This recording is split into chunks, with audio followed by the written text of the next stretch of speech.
بسم الله الرحمن الرحيم الحمد لله رب العالمين وصلى الله وسلم وبارك على سيدنا محمد وآله وصحبه أجمعين. From the verses which we recited in the first rak'ah,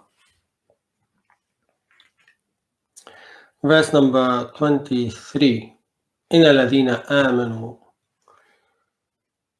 وعملوا الصالحات وأخبتوا إلى ربهم أولئك أصحاب الجنة هم فيها خالدون. So those who believe and do good deeds and they were humble towards their Lord, those are the people of Jannah. They will reside there forever. The word أخبت in this ayah is unique. You won't find this word in the Quran in many verses, actually in two occasions. One here in Surah Hud, أخبت, and one in Surah Al-Hajj, وبشر المخبتين. So those الذين أخبتوا, who are those? What is أخبت in Arabic means? And we have different opinions and different explanation, but in somehow all the same direction. Ibn Abbas radiallahu anhu, he said أخبتوا أنابوا. Those who are أخبتوا, those who are أنابوا, it means those who come back to Allah Azza wa Jal, those who repent to Allah, keep repenting to Allah. From inaba to get back. Raja'a it means in Arabic. As well, it means obedient, those who are obedient to Allah. Ata'u. It means as well those who are sincere. Akhlasu. So mukhbit, the word akhbatu from khabata. Khabata, which is a level land. This is the essence of it. So the level land. So al-mukhbitun are like the level land. So they are always coming back to Allah and always balanced and obedient and not rebellion like steep or very bumpy.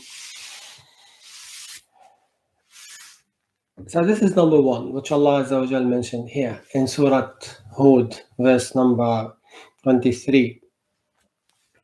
In another surah, Allah mentioned al-mukhbitin as well, the same root.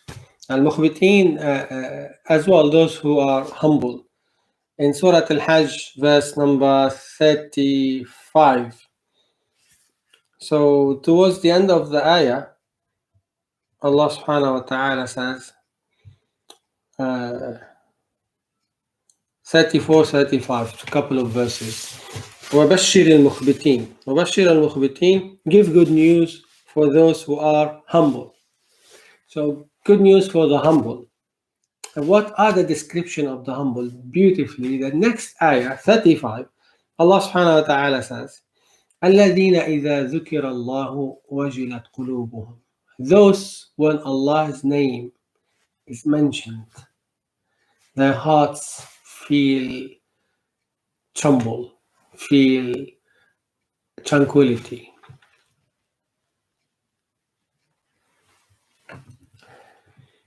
وَجِلَتْ قُلُوبُهُم. So the moment you mention Allah's name, they feel humble, they feel tremble. And this is number one, the description number one. Feature of al-mukhbitin, the humble people who will deserve Jannah inshallah ta'ala. That the first feature, that the heart, they have a special heart. When you mention Allah's name, their heart feels very tremble, very humble and tranquil. وَالصَّابِرِينَ عَلَى مَا أَصَابَهُمْ, and those who practice patience for what they receive from Allah Azza wa Jal. So the feature number two is sabr. Number three, وَالْمُقِيمِ الصَّلَاةِ, those who are continuously doing the salah, keeping the salah on time. وَمِمَّا رَزَقْنَاهُمْ يُنْفِقُونَ. Number four, Allah subhanahu wa ta'ala mentioned that from what we have given to them, they spend. So he mentioned that this group, al-mukhbitin, they will deserve Jannah. And he mentioned the characteristics of these people, of this very group in Surah Al-Hajj, that when you mention Allah's name, their hearts feel tranquil. And then they practice patience, number 2, and they keep their prayers, and they spend from what Allah has given to them. So we ask Allah Azza wa Jal to make us among those people who are al-mukhbitin. Ameen.